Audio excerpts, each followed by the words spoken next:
Jake Morrison was having what he considered a perfectly reasonable Tuesday morning when his entire life got derailed by a 6-foot-tall purple slug wearing a suit. "Greetings, human Jake Morrison," the slug announced, somehow managing to sound both pompous and wet at the same time. "I am Administrative Coordinator Flibbert of the Galactic Wildlife Preserve Authority, and I bring you the most tremendous honor." Jake looked up from his coffee and his morning routine of pretending to read incident reports. "Let me guess. Someone needs a human to do something incredibly stupid and potentially fatal, and somehow my name came up?" "Oh, no, no, no," Flibbert said, his eye stalks waggling with enthusiasm. "This is far more prestigious. You have been selected for the sacred duty of Juvenile Protection Services." "Come again?" "You are to guard the cubs." Jake set down his coffee very carefully. In his 3 years working galactic security, he'd learned that when aliens got excited about giving humans jobs, it usually meant one of two things. Either the job was so dangerous that no sane species would take it, or it was so boring that everyone else had fallen asleep trying to do it. "And by cubs, you mean the most precious offspring of 3 endangered species," Flibbert practically vibrated with joy. "The preserve houses baby saber-rexes, void chompers, and quantum spikelings. They require constant supervision and protection." "Uh-huh. And you want me because humans have legendary protective instincts. Your species is famous throughout the galaxy for your ability to guard the young." Flibbert's voice dropped to what he probably thought was a whisper, but sounded more like a broken garbage disposal. "Between you and me, human Jake Morrison, the previous 17 guards from other species have all resigned." "Resigned?" "Well, 12 resigned. 3 had nervous breakdowns, 1 joined a monastery, and 1 just started screaming and hasn't stopped yet. We think he's saying why, but it's hard to tell." Jake rubbed his temples. "And you think sending a human will fix this problem? How exactly?" "Because you are the species that invented the concept of Mama Bear Fury, the one that produces individuals willing to fight off entire armies to protect children that are not even genetically related to you. Surely 3 small cubs will be no challenge for the mighty human protective drive." "3 small cubs of what species again?" "Oh, completely harmless. Well, mostly harmless, somewhat harmless. They're very cute." Jake had been in enough alien conversations to know that when someone started hedging their adjectives, it was time to start asking better questions. But he also knew that his current job consisted mainly of standing around looking intimidating while rich aliens argued about parking spots at the space mall. "What's the pay?" "Triple your current salary, full medical coverage, and we'll throw in hazard pay." "Hazard pay for babysitting?" "Standard precautionary measure, purely ceremonial. The cubs are angels." Jake looked at his coffee again.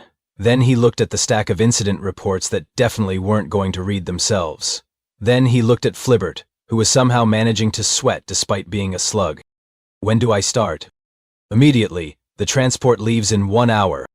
And that was how Jake Morrison, former Marine, current Space Mall security guard, and full-time smartass, became the galaxy's most overqualified babysitter.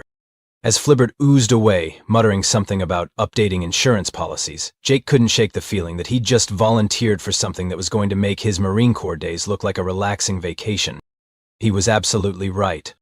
The Galactic Wildlife Preserve looked exactly like what Jake had expected, a cross between a zoo, a daycare center, and a maximum security prison, which, given what he was about to meet, was probably appropriate. "Welcome to Sanctuary 7, chirped Nerissa, the preserve director, who looked like someone had crossed a praying mantis with a nervous breakdown. Her forearms were constantly moving, checking clipboards, adjusting her glasses, and wringing themselves in what Jake was beginning to recognize as perpetual anxiety. "I'm so excited to meet you. Well, excited and terrified. Mostly terrified. Did Flibbert mention the liability waivers?" "Need it not." "Oh dear. Well, there are 17 of them. Death by crushing, death by incineration, death by dimensional displacement, death by adorable mauling." She trailed off, noticing Jake's expression. "But I'm sure you'll be fine. Humans are supposed to be very durable, right? That's what the insurance company hopes, anyway." They walked through a series of increasingly reinforced doors, each one making Jake question his life choices a little more. Finally, they reached a large, park-like enclosure that looked deceptively peaceful. "Cubs!" Nerissa called out in a voice that somehow managed to be both cheerful and terrified. "Come meet your new guardian." The first thing that bounded out of the artificial forest was about the size of a golden retriever. If golden retrievers had metallic silver fur, retractable claws the length of kitchen knives, and enough teeth to stock a dental supply warehouse. "This is Razor Claw," Nerissa announced. "He's a baby saberek." Razor Claw puffed out his tiny chest and let out what was clearly meant to be a fearsome roar but came out more like a squeaky toy having an existential crisis. "I am mighty, I am fierce, I am—" "Why is the human not running away in terror?" Jake crouched down to the cub's eye level. "Because you sound like a mouse with anger management issues, buddy." The second arrival was sleek and black, with bioluminescent spots and what appeared to be a mouth that opened in directions Jake was pretty sure violated several laws of physics. "And this is Chompers, our baby void chomper," Nerissa continued, her voice getting higher with each introduction. "He's going through a growth phase where he eats approximately everything." Chompers immediately tried to take a bite out of Jake's boot. When his teeth failed to penetrate the reinforced leather, he looked confused and slightly offended. "This food is broken," he announced in a voice that sounded like it was coming from the bottom of a well. "I'm not food, kid." "Everything is food if you're creative enough," Chompers replied with the kind of philosophical certainty that only small children and apex predators possessed. The third cub materialized out of what Jake had thought was empty air, which was unsettling enough without the fact that he appeared to be made of living crystal and had more eyes than strictly necessary. "Behold the human guardian unit," the crystal cub announced in a voice like wind chimes in a tornado. "I am Spike, offspring of the quantum spikeling dynasty. I have calculated a 73% probability that you will expire within the first week of your assignment." "Cheerful?" Jake muttered.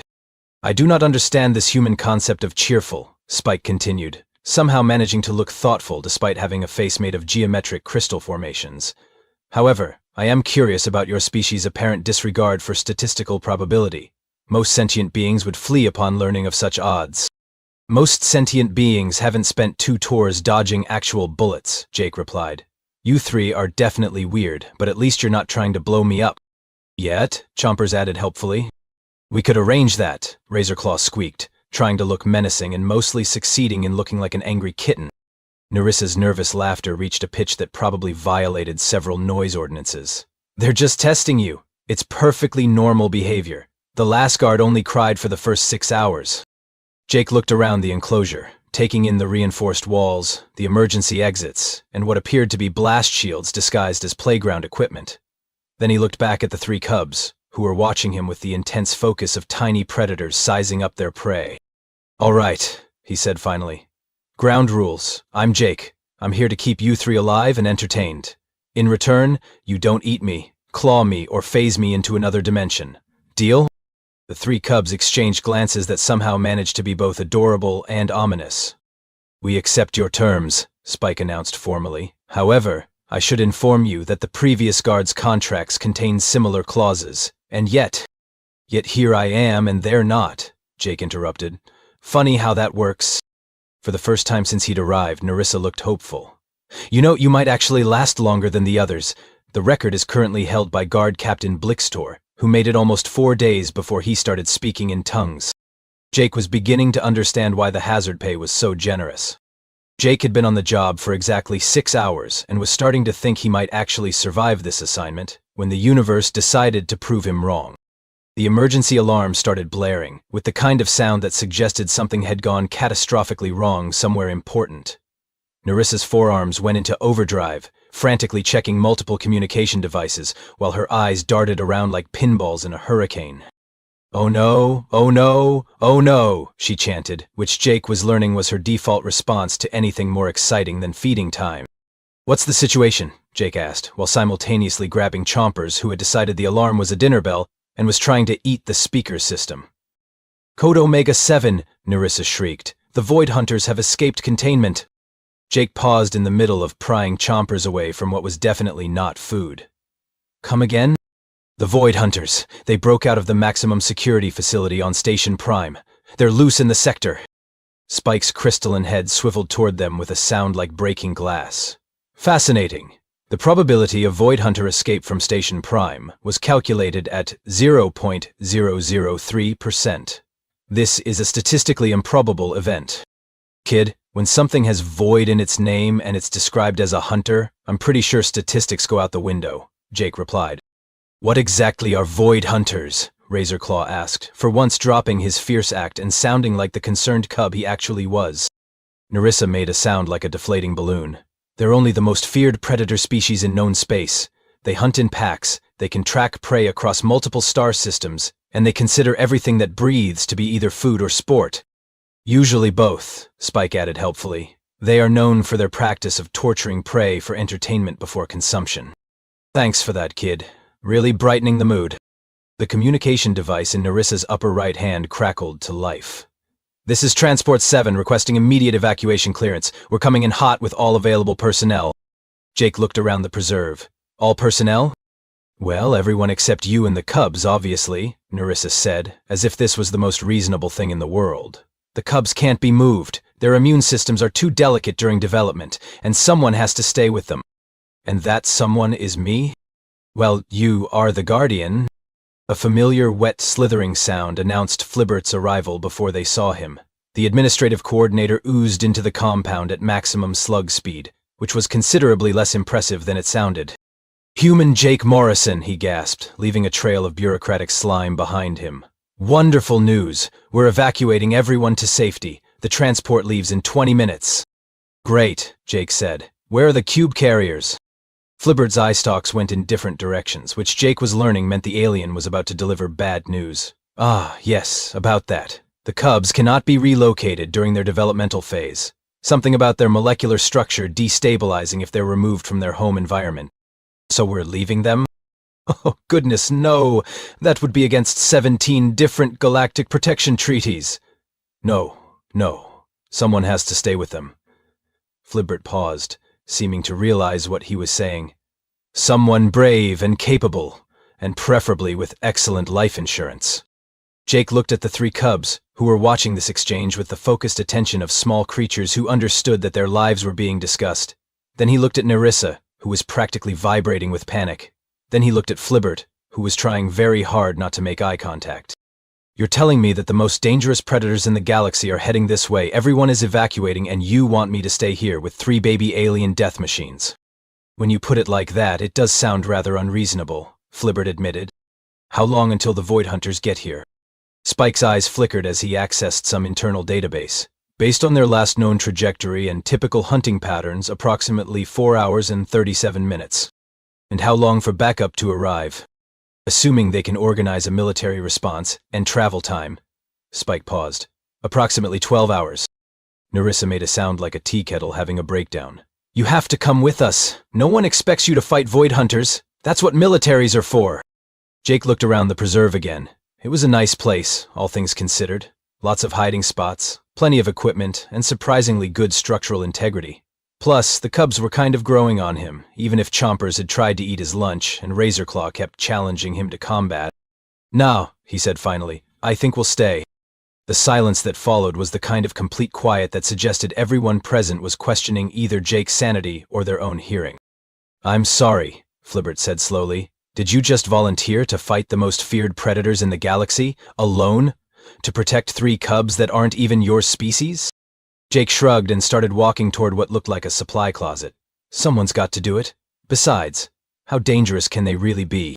The sound of Nerissa fainting echoed across the compound, followed immediately by Flibbert's horrified whisper. He doesn't know. Oh, stars, he actually doesn't know! But Jake was already mentally cataloging the compound's resources and thinking about lunch. After all, if he was going to have visitors in 4.5 hours, he should probably tidy up first.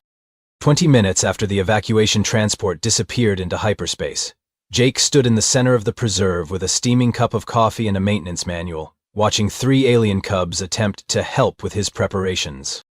I still don't understand why you stayed, Spike said, his crystalline form refracting light in patterns that probably meant he was thinking hard.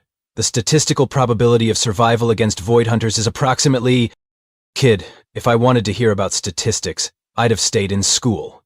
Jake interrupted, flipping through a schematic of the preserve's layout. Right now I need to know if this place has any defensive systems worth mentioning. Well, there's the emergency containment field, Razorclaw offered, puffing out his chest in a way that suggested he was trying to be helpful rather than fierce. It's designed to keep us inside, but maybe it could keep other things out? Good thinking. What else? Chompers emerged from what had been a decorative water feature, with his head covered in algae and something that might have been a fish. The food dispensers can launch nutrition pellets at high velocity. I tested this hypothesis extensively. Of course you did. Jake made a note about potential projectile weapons. Spike, you mentioned something about the playground equipment being blast-resistant? Affirmative. All recreational structures are rated for impact resistance up to Class 7 explosions. The designers assumed we might be energetic in our play.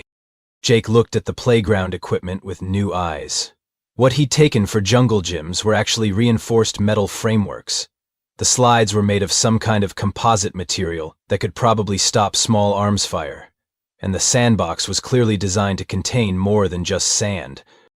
All right then, Jake cracked his knuckles. Time to get creative. The next 3 hours turned into the galaxy's most unconventional home improvement project. Jake started with the entrance, using the emergency containment field generators to create a bottleneck. But instead of a straight barrier, he angled them to create a funnel that would force any attackers into a kill zone in front of the main playground structure. Human Jake? Razorclaw asked, watching Jake rewire a food dispenser to launch its contents at considerably higher than manufacturer recommended velocities. Why are you smiling like that? Because I just realized these nutrition pellets are basically high-protein rocks, and I'm about to turn your lunch into artillery. Chompers perked up immediately. Can I help? I have extensive experience with food destruction. Sure, kid. See if you can figure out how to make these things fire in sequence rather than all at once. While Chompers enthusiastically disassembled feeding equipment, Jake moved on to the climbing structure. The reinforced metal framework was perfect for his purposes, with a few modifications. He rerouted the lighting system to create strobing patterns that would disorient predators, adapted to the void of space. Then he connected the jungle gym's motion sensors to the newly weaponized food dispensers. Spike, I need you to calculate firing angles, Jake called out as he balanced on top of the slide, installing what had been emergency floodlights as makeshift spotlights. If something comes through that entrance, where do I need these dispensers pointed to hit it? Spike's eyes flickered through several colors as he processed. Based on standard Void Hunter morphology and movement patterns, optimal targeting solutions would be... He rattled off a series of coordinates that Jake translated into practical mounting positions. You know, Razorclaw said, watching Jake turn the sandbox into what was clearly a trap involving sand, emergency foam, and several containers of what the manual described as industrial adhesive. For someone who doesn't know about Void Hunters, you seem to be preparing for them quite effectively. Kid, I don't need to know what they are to know what they want, Jake replied, testing the trigger mechanism he'd rigged to dump the entire contents of the sandbox on anything large enough to step in it. They're predators, right? That means they're probably fast, probably smart, and definitely overconfident. How do you know they're overconfident? Spike asked. Because they're coming here. Jake wiped his hands on his shirt and looked around at his handiwork. They broke out of maximum security. They're being hunted by the entire galactic fleet, and instead of running for the outer rim, they decided to make a detour to attack a wildlife preserve. That's not tactics, that's ego. The cubs exchanged glances. There was something in Jake's voice that hadn't been there before. A cold, calculating edge that suggested the easygoing security guard was just one face of a more complex individual. Besides, Jake continued, his tone returning to its usual casual register, I've got advantages they don't know about. Such as... Nerissa's voice crackled over the communication system. Apparently she was monitoring them from the evacuation ship. Jake looked at the three cubs, who were covered in industrial adhesive, nutrition pellet dust, and various bits of repurposed playground equipment. Razorclaw was proudly wearing what had been a safety helmet but now served as armor plating. Chompers had somehow gotten his head stuck in a feeding tube and seemed to consider this an improvement. Spike was methodically calculating the trajectory of every piece of debris in the compound, with the intense focus of a tiny tactical computer. I've got 3 junior engineers who think this is the best game they've ever played, Jake said, grinning as Chompers finally extracted himself from the feeding tube with a sound like a cork popping. And about 2 hours of Marine Corps engineering training that your Void Hunters have definitely never encountered before. Jake, Nerissa's voice was small and worried. The sensor array shows them entering the system. They'll be there in 30 minutes. Jake looked around the preserve one more time. Every surface had been turned into either a weapon, a trap, or cover. The lighting system would strobe in patterns designed to cause vertigo in space-adapted eyes. The food dispensers were loaded and aimed. The sandbox trap was primed, and the cubs were armed with improvised protective gear and unlimited enthusiasm.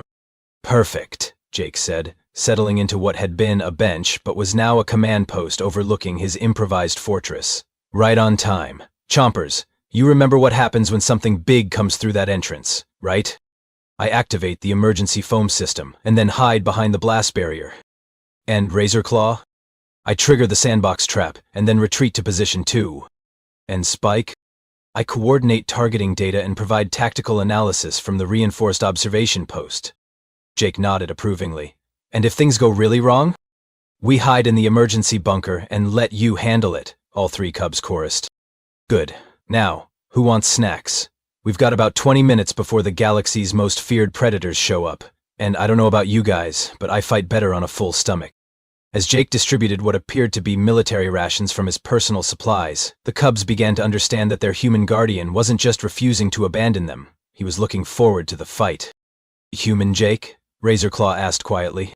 Yeah, buddy. Are we going to win? Jake looked out at the sensor readings showing multiple fast-moving objects approaching their location, then back at 3 small alien cubs who were trusting him with their lives. Kid, he said, his voice carrying the absolute certainty of someone who had never lost a fight that mattered. Those poor bastards have no idea what they're walking into. The Void Hunters arrived exactly 17 minutes later, which Jake had to admit showed impressive tactical precision. What they lacked, however, was any understanding of human psychological warfare. Sensor contact, Spike announced from his crystalline observation post, his multiple eyes tracking the incoming signatures. 3 vessels, Hunter-class configuration, approaching from Vector 77 Mark IV. Jake watched through the reinforced windows as sleek, predatory ships descended through the atmosphere like falling shadows. They were beautiful in the way that apex predators were beautiful, all smooth lines and implied violence. Remember the plan, Jake called to the cubs, who had taken their positions with the kind of enthusiasm that suggested they thought this was the galaxy's most dangerous game of hide-and-seek. Nobody moves until I give the signal. The ships landed with barely a whisper, which was probably meant to be intimidating, but mostly just reminded Jake of every horror movie he'd ever seen. 3 hatches opened simultaneously and the Void Hunters emerged. Jake had to admit, they knew how to make an entrance. Each one was about 8 feet tall, covered in what looked like living shadow that shifted and writhed around a vaguely humanoid frame. Their eyes were points of cold blue light that seemed to absorb rather than reflect illumination.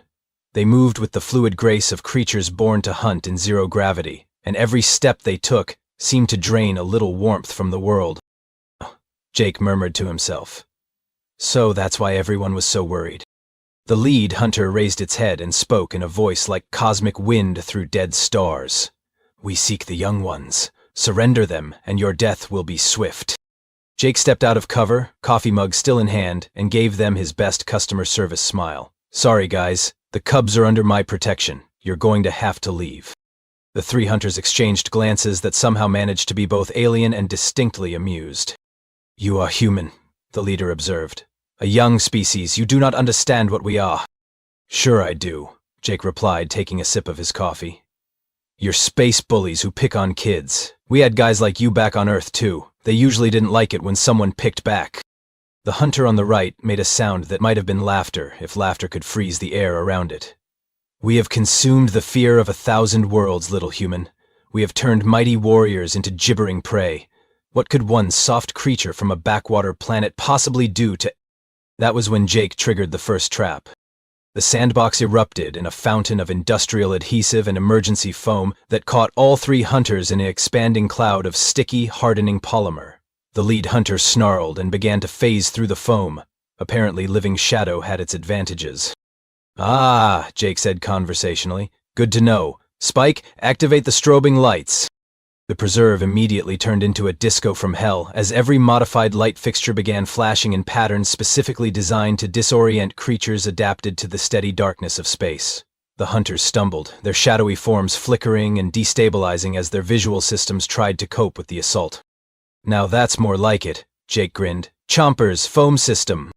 Emergency foam erupted from concealed dispensers throughout the compound, creating a maze of white barriers that broke up the hunters' sightlines and forced them to navigate by sound, which was exactly when Jake activated the weaponized food dispensers.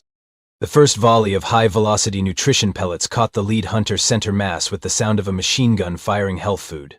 The creature staggered, more surprised than hurt, and turned toward Jake's position with eyes that promised creative and prolonged death. "Interesting strategy, human," it hissed, shadow stuff beginning to coalesce around its hands into what were clearly weapons. "But you have merely delayed the inevitable. We are apex predators. You are prey." "See, that's where you're wrong," Jake replied, vaulting over his improvised command post and landing in the compound proper. "I'm not prey. I'm a human protecting kids, and that makes me something your species has never encountered before." The hunter lunged forward with inhuman speed, shadow claws extended to disembowel, and Jake did something that no creature in the galaxy had ever seen a human do in combat. He got angry. Properly, genuinely, biblically angry. The transformation was immediate and terrifying. Jake's casual demeanor vanished, replaced by something cold and focused and absolutely merciless. He didn't dodge the hunter's attack so much as he stepped through it, catching the creature's wrist and using its own momentum to send it crashing into the modified playground equipment with enough force to dent reinforced metal. "Rule number 1, Jake said, his voice dropping to something that made the hunter's cosmic whispers sound cheerful. "Nobody threatens the kids." The second hunter tried to flank him, moving with the fluid grace of something that had never encountered resistance. Jake caught its movement in his peripheral vision, grabbed a loose piece of playground equipment, a reinforced swing that weighed about 50 pounds, and threw it with the accuracy of someone who had once thrown grenades for a living. The hunter caught the swing in the chest and discovered that shadow stuff, while excellent for psychological warfare, was not particularly effective against basic physics delivered with extreme prejudice. "Rule number 2, Jake continued, advancing on the third hunter, who was beginning to look like it was reconsidering its life choices. "When someone tells you to leave, you leave." The third hunter decided to demonstrate why void hunters were feared across the galaxy. It phased into full shadow form, becoming a writhing mass of darkness and hunger that surged toward Jake like a living nightmare. Jake reached into his jacket and pulled out what appeared to be a standard-issue flashlight, except when he clicked it on, it wasn't a flashlight at all. "UV floodlight," Jake explained conversationally as the hunter's shadow form began smoking and writhing in apparent agony. "Turns out, creatures adapted to cosmic darkness really don't like concentrated ultraviolet radiation. Who knew?" The hunter rematerialized, screaming in frequencies that probably violated several laws of physics, and Jake discovered that void hunters, when forced back into physical form, were surprisingly fragile. 3 minutes later, it was over.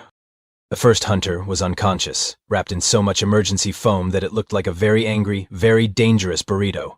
The second was pinned under playground equipment and making sounds that suggested it was reconsidering its career choices. The third was curled up in a corner, whimpering at the memory of UV radiation, and wondering why no one had ever mentioned that humans carried portable stars in their pockets. "Well," Jake said, brushing foam off his jacket and retrieving his coffee mug, "that was educational." The cubs emerged from their hiding spots, staring at the 3 defeated void hunters with expressions of awe that would have been adorable if they weren't coming from baby apex predators.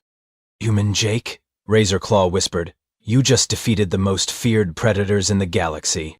"With playground equipment," Chompers added, poking at the trapped hunter with scientific curiosity. "And snack dispensers," Spike concluded, his analytical mind clearly trying to process what he'd just witnessed. Jake shrugged and finished his coffee. "Kids, when you've been a Marine, everything else is just Tuesday. Now, who's hungry? I think we've got about 15 minutes before the cavalry arrives, and I promised you guys lunch."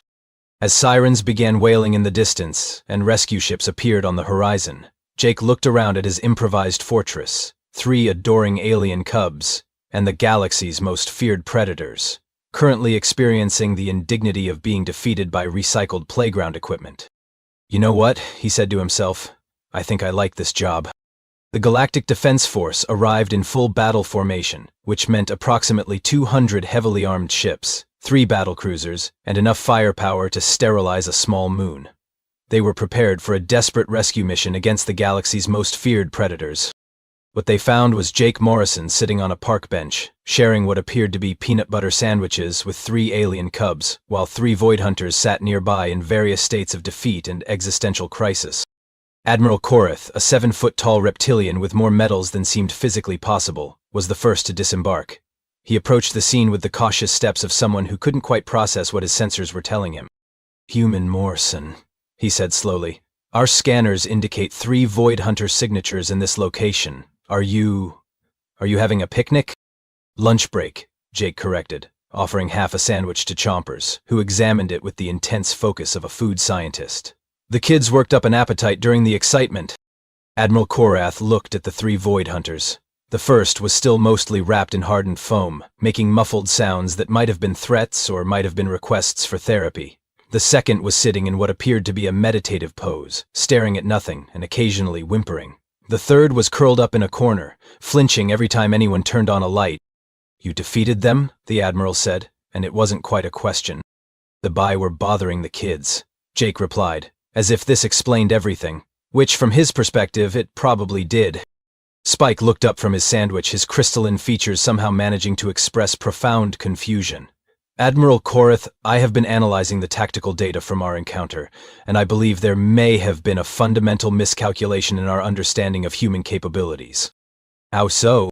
"Well," Spike continued, his multiple eyes flickering as he accessed his memories, "according to all available data, Void Hunters are apex predators, capable of defeating entire military squadrons.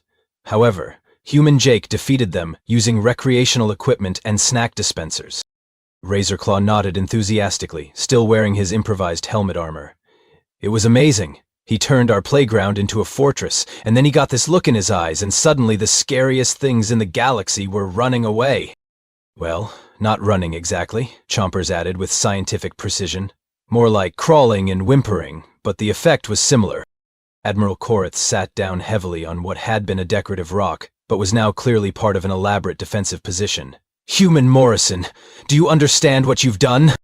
Jake finished his sandwich and considered the question. "Protected 3 kids from bullies?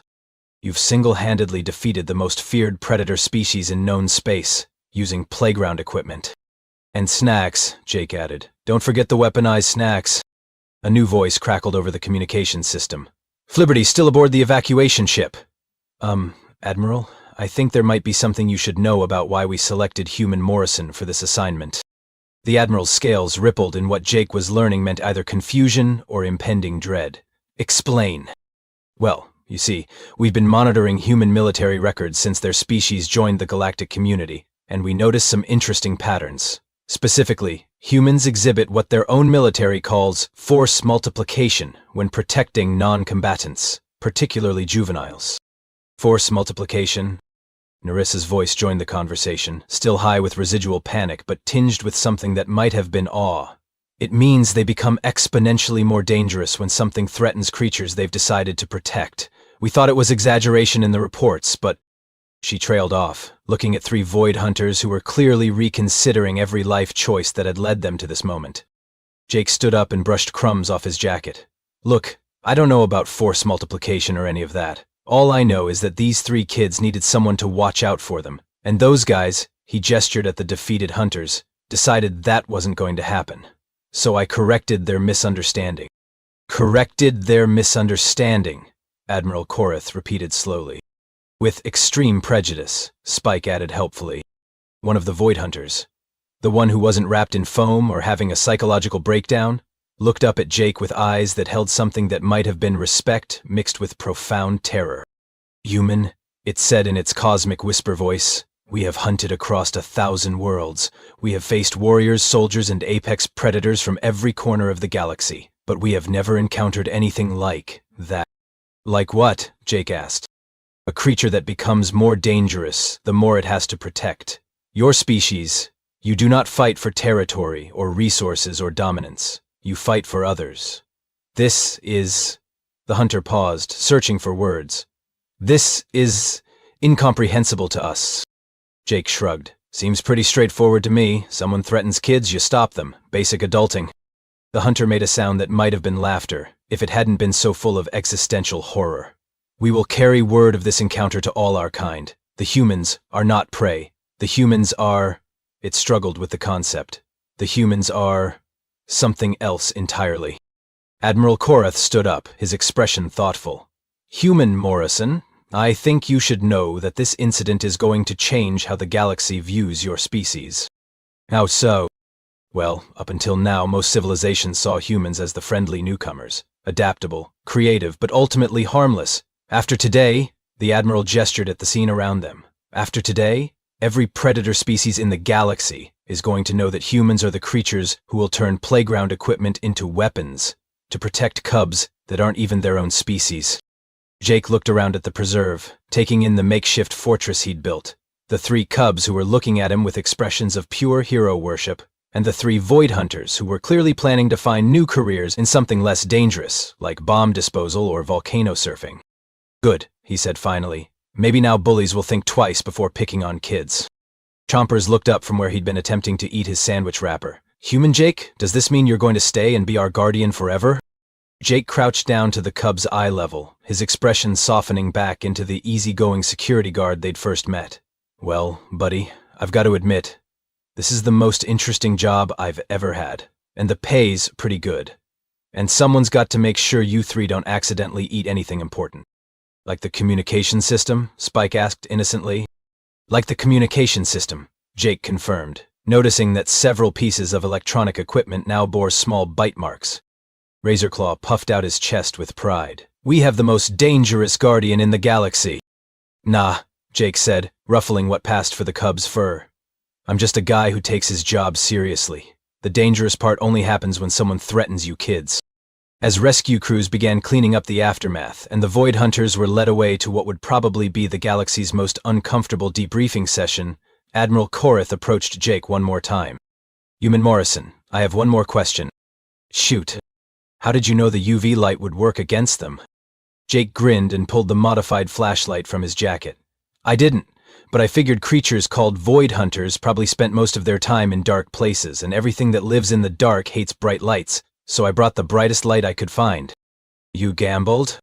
Admiral, I'm a human, guarding alien kids, with playground equipment against space monsters. At that point, everything's a gamble. The trick is making sure the odds are in your favor. As the last of the rescue ships departed, and the preserve settled back into peaceful quiet, Jake found himself once again sitting on a park bench with 3 alien cubs and a cup of coffee. The only difference was that somewhere in the galaxy, word was spreading about the species that would weaponize anything to protect the innocent. So, Jake said, watching the sunset paint the sky in colors that didn't exist on Earth, anyone want to hear about the time I had to babysit my nephew for a weekend? Because let me tell you, that kid was way more dangerous than any Void Hunter. The cubs settled in eagerly for story time, and Jake Morrison, officially the galaxy's most overqualified babysitter, began to understand why some jobs were worth keeping, even if they did come with hazard pay.